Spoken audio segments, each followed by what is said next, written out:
27 दिसंबर 2023 से 2 जनवरी 2024 तक 7 दिवसीय विशेष शिविर आयोजित किया गया था ग्राम क्रिकेट आंगन में। और हमारा विषय था नशा मुक्त समाज के लिए युवा। और इसमें हमने हर प्रकार के विद्यार्थी को शामिल किए थे जो 11वीं की वजह से भाग लिए थे। भले स्कूल में उनको जैसे भी लोग बोलते रहे हैं, लेकिन वहां जाकर सभी ने मेरे विचार से अच्छा काम किए हैं। और बाकी देखने के नजरिया पर डिपेंड करता है ना। वहाँ गाँव से भी हम लोग को बहुत ज्यादा तारीफ मिला और सब मैं यूट्यूब वीडियो में डाल दिया हूँ, उसको देख सकते हैं आप लोग, है ना।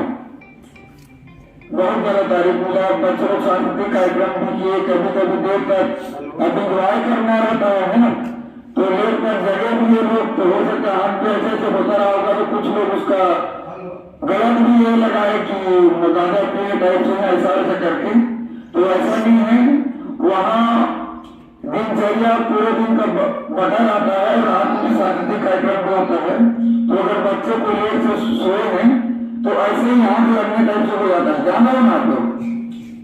तो चलिए मैं 7 दिवसीय विशेष शिविर का अनुभव बताने के लिए कुमारी दीप्ति पैकरा को मंच पर आमंत्रित करता हूँ।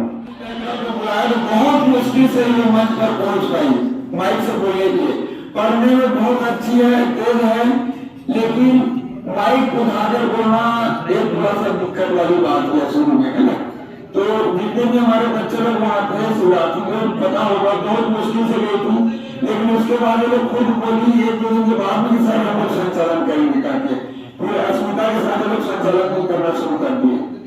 मतलब 2-3 दिन में ही परिवर्तन दिखना शुरू हो गया था। और अब आकर अपना अनुभव बताएंगे। आइए। थैंक यू सर, मुझे बोलने के लिए मौका दिया। मैं गई थी क्रिकेट आंगन शिविर के लिए, लेकिन बहुत ही अच्छा लगा। वहाँ नए नए सीखने को मिला। मैं कभी माइक में नहीं बोली थी, बहुत डर लग रहा था शुरू दिन तो, लेकिन बाद में धीरे धीरे सर्द दी। और रोज सुबह हम लोग 5 बजे उठते थे, फिर योगा करते थे। फिर जिसका मैच ड्यूटी था वो लोग नाश्ता बनाते थे, फिर योगा करके हम लोग नाश्ता करते थे। फिर अपने अपने ग्रुप के साथ रंगदान करने के लिए चले जाते थे और सभी लोग के साथ मिलजुल कर रहते थे। बहुत ही अच्छा लगा। इतना ही बोल के अपने वाले को बौद्धिक कार्यक्रम के बारे में बताओ। बौद्धिक कार्यक्रम, सांस्कृतिक कार्यक्रम कैसे 2:30 बजे बौद्धिक कार्यक्रम 2-2:30 बजे होता था। उसमें जो दिनचर्या था, सुबह क्या क्या करते थे तो सबको बारी बारी से बताना पड़ता था। और रात को सांस्कृतिक कार्यक्रम होता था, उसमें सभी ग्रामीण लोग आते थे और प्रोग्राम करते थे। नशा मुक्ति विषय पर है ना, नशा मुक्त रखिए ना आप लोग जी। चलो, तो कैसा लगा अब ये बताओ। बहुत ही अच्छा लगा सर। और बाकी लोगों को क्या संदेश देना चाहोगे कि नशे से फायदा होता है कि नुकसान? फायदा होता है। आपको क्या फायदा हुआ? सबसे पहली बात तो आप मंच में आना, सामने आकर माइक से बोलने के लिए बहुत डरती थी, है ना जी। तो अब डर तो जहाँ तक कम हो गया होगा जी। और अभी भी आसानी से आप आगे बोलने के लिए, तो इससे पता चलता है कि अगर आप आगे आते रहोगे, है ना। अगर साल भर फिर छोड़ दोगे तो लगभग वैसे हो जाओगे। तो छोड़ना नहीं है किसी को, जो भी बहुत सारी गतिविधियां हैं उसमें जुड़ करके भाग लेते रहना है सभी को, है ना। चलो चलिए, बहुत बहुत धन्यवाद दीप्ति पैकरा का। और अब और लड़के की तरफ से इसमें आ जाइए। आदरणीय गुप्ता सर और विमल कुमार मनोज जी और प्यारे भाई और बहन लोग, हम लोग NSS कैंप गए थे। फर्स्ट दिन तो वहाँ गए थे, खाना वाना बनाया, उसके बाद शाम को मीटिंग हुआ। उसके बाद हम लोग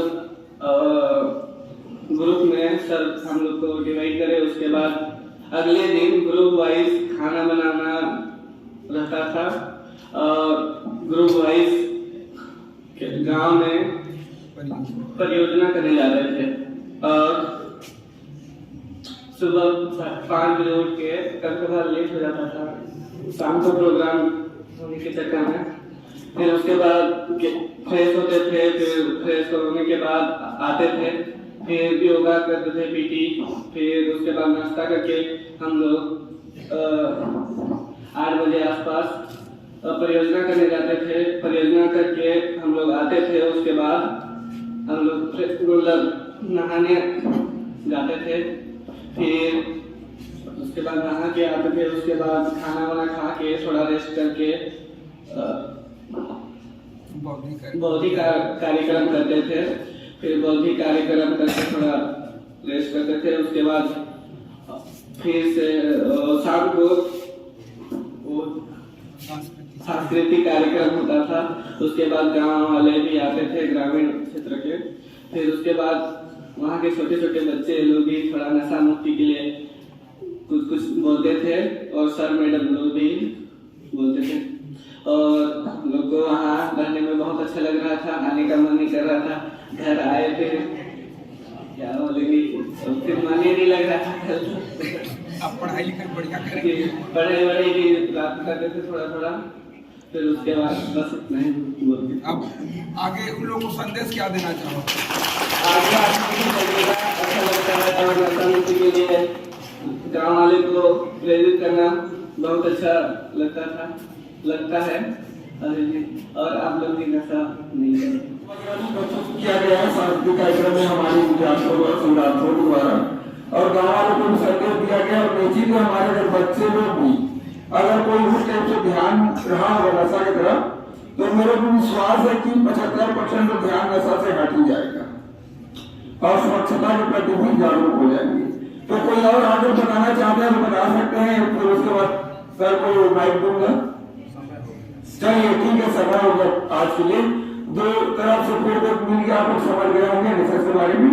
बाकी वीडियो को देख लीजिएगा, यूट्यूब चैनल में मैं डाल दिया हूँ, जो वहाँ सर लोग को उन लोग अपना जो विचार बताए नशा के प्रति उसको। चलिए धन्यवाद। कोई नहीं बोलता है कि कानून बनाने वाला व्यक्ति हम बनेंगे। कानून कहाँ से बनता है? लोकसभा राज्यसभा से।